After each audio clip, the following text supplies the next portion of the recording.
Now, I remember the first time I heard Tarkus. I was confused, I was amazed, and probably totally overwhelmed. Now, years later, I'm revisiting this beast of a record with some fresh ears. Now, was it a prog rock prophecy or just pure chaos? Let's find out, shall we? So when I first heard Tarkus, I really didn't know what to make of it. The artwork was wild, a half armadillo, half tank creature charging across a surreal battlefield. And then there was the music. Even wilder, it was loud, technical, and at times really completely overwhelming. And I was lost in time signatures, bewildered by sudden tempo shifts, and then the lyrics as well. It's a total mystery to me. But years later, with more listening under my belt, and perhaps a deeper appreciation for what progressive rock really tried to do, I decided to give this album another shot to see if my opinion has changed at all. So today, I'm revisiting Tarkus not just as a fan, but as someone trying to finally understand what the hell is going on in this beast of a record. So let's start with that iconic album cover. So this was created by William Neal. Now, he was a British artist who worked on several of the ELP projects. Now, as a centerpiece, there's this bizarre tank-like creature with the body of an armadillo, caterpillar treads instead of legs, and a cold, expressionless face. It's equal parts ridiculous, but equal parts unsettling. Perfect for that surreal, apocalyptic vibe that the album was trying to create. Now, Neal based the art on concepts given to him by Keith Emerson, who really had envisioned the character of Tarkus as a sort of mythical war beast, born from volcanic chaos. The inside gatefold expands the story. There's a full-on illustrated battle sequence showing Tarkus taking on a series of enemies, including a pterodactyl with guns and a scorpion with a missile launcher. It's part album cover, it's part comic book, it's part fever dream. And it really sets the tone for everything inside. It's dramatic, it's absurd, and deadly serious about being weird. Now, I'm convinced without this cover, this album would not have been as successful as it was. Let's get something straight up front. Side 1 of Tarkus isn't just a long story, it's a 7-part suite that unfolds like a musical novella. It spans nearly 21 minutes and tells a symbolic, somewhat surreal story about war, evolution and destruction, all through this metaphor of a mechanical armadillo-tank hybrid named Tarkus.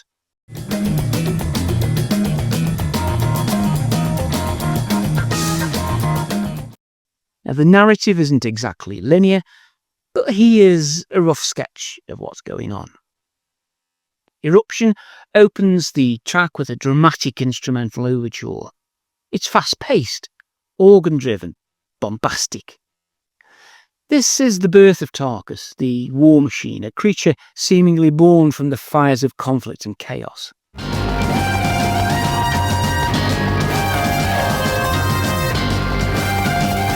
Stones of the Ears introduces lyrics, and it's here where things get a little bit philosophical. Greg Lake sings about regret, consequence, and blind destruction. Has the dawn ever seen your eyes? And this suggests a kind of disconnection from the natural world, in my opinion. The days made you so unwise, realize you are. Iconoclast is a militaristic instrumental.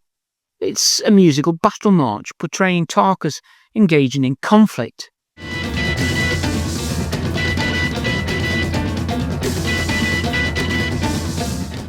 Mass is perhaps the most lyrically biting. There's religious and political satire here. The preacher said a prayer, save every single hair on his head.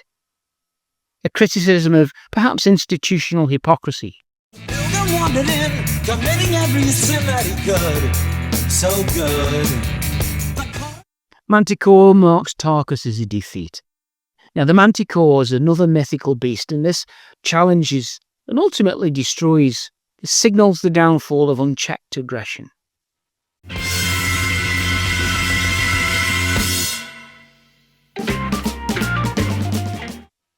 Battlefield and Tarkus close things out in a mournful reflection.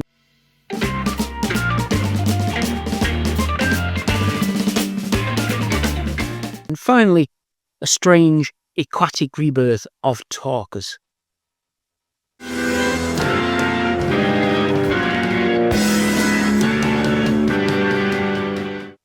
What was the point of it? Well, many interpret the Tarkus story as a metaphor for the dangers of dehumanization, militarism, and really the cycles of violence in the world. Tarkus rises, conquers and falls, only to potentially return again in another form. Musically, side 1 is classic, ELP at the most uncompromising. Emerson dominates the soundscape with his hammered organ and Moog synthesizers, moving between classic motifs, jazz runs and neon metal aggression. The piece constantly shifts time signatures from 10/8 to 5/4 to 6/8, really making it a challenging listen even for a seasoned prog fan. Lake's vocals, as ever, are stark but powerful, though often really quite cryptic. Carl Palmer's drumming is relentlessly precise, combining jazz fusion intricacy with almost military precision. As I say, it's not easy listening, but it's richly layered. There are recurring themes woven throughout, musical callbacks that tie the whole suite together, despite the wild changes in tempo and tone. Now, when Tarkus was released in 1971, critics were divided. Fans of classical structure and complexity really hailed it as a bold step forward for rock. But many reviewers saw it as pretentious and bloated. Rolling Stone famously derided the album for being self-indulgent and literally too cerebral to connect with a wider audience. Bit harsh, that. But even within the band, there was also some tension.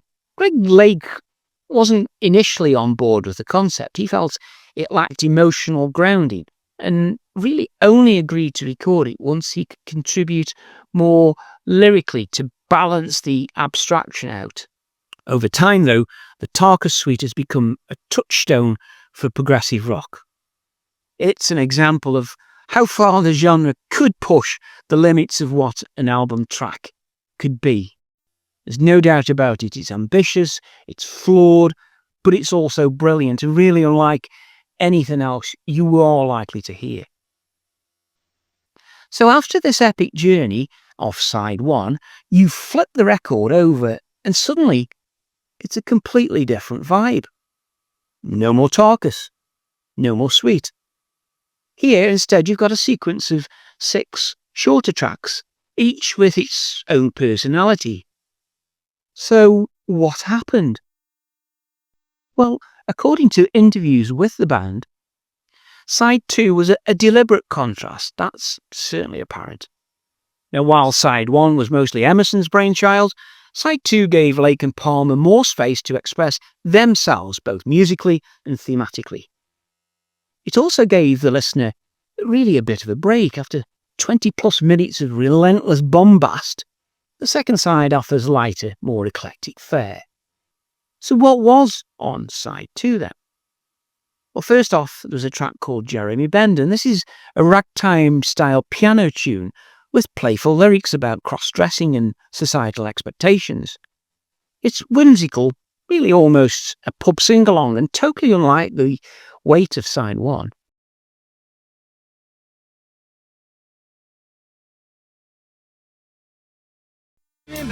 Pitches Crystals next, and this jumps back into jazz rock territory. Dense rhythm, manic energy, and dark lyrics about fate and chance.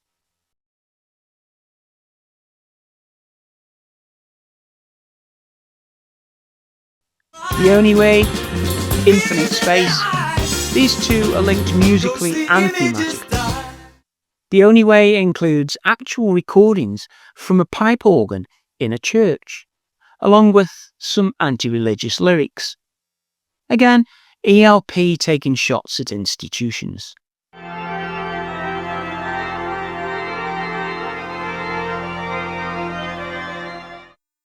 Infinite Space, though, is a clean instrumental resolution, hinting at transcendence or peace.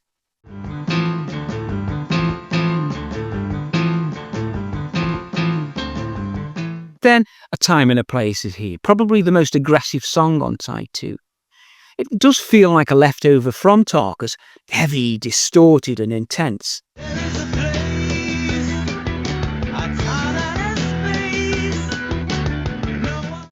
It all ends with "Are You Ready, Eddie?", a humorous throwaway jam about their engineer, Eddie Offord. Rockabilly pastiche, intentionally sloppy and fun. The question is, though, what, if anything, is the connection between the two sides? This is where things get fuzzy. Musically, there's no obvious return to the Tarkus suite. But thematically, you can trace a bit of a thread. There's themes of identity, control, fate, and rebellion, and these appear throughout these shorter tracks. Now, these in many ways are the same ideas that underpin the Tarkus concept. The Only Way and Bitch's Crystal especially carry those philosophical weight that mirrors the grand themes of side 1, but just in smaller, more digestible doses. Still, some fans and critics have seen side 2 as disjointed or even filler, myself included. It's a grab bag of half-baked ideas after the intensity of Tarkus. Others have argued it shows ELP's range, proving they weren't just about 20-minute opuses and synth solos. Critics at the time really were harsh on side 2. Some saw it as a straight letdown, lacking the unity or ambition of the Tarkus suite. Others appreciated the shift in tone, perhaps a breather that gave more casual listeners something to latch onto. But in retrospect, it's often seen as the more human side of the record, be it playful, flawed, and diverse. Tarkus isn't just a progressive rock album. What it is it's a statement, half mythological war opera, half genre-hopping experiment. Side 1 is a bold, polarising monument to excess and vision. Side 2 is its quirky, often overlooked counterpoint. Now, re-listening today, I perhaps finally understand what I missed the first time around. Tarkus isn't just about musical complexity, it's about contradiction. It's about conflict, both within the story and from within the band. And perhaps, in that sense, maybe Tarkus, the creature, represents ELP themselves. Brilliant, volatile, and absolutely unforgettable. So that's Tarkus. It's part epic, part experiment, and still sparking debate over 50 years later. Now, whether you think it's a progressive rock masterpiece or a glorious mess, there's no denying ELP swung for the fences here. But now, I want to hear from you. What's your take on Tarkus? Did side 1 literally blow your mind, or make you reach for the skip button? And what do you feel about side 2? Hidden gems, or just filler? Drop your thoughts in the comments below. Now, as ever, I've added some extra content into the description section that I'm sure you will enjoy reading to accompany this main video. Please take a moment to read it if you can. And if you've enjoyed this deep dive, hit that like button for me if you will. It really does help more people to discover the channel. And watch the video on screen now as I take you through my favourite and go-to album by this wonderful band. Watch that one next, and I'll see you over there.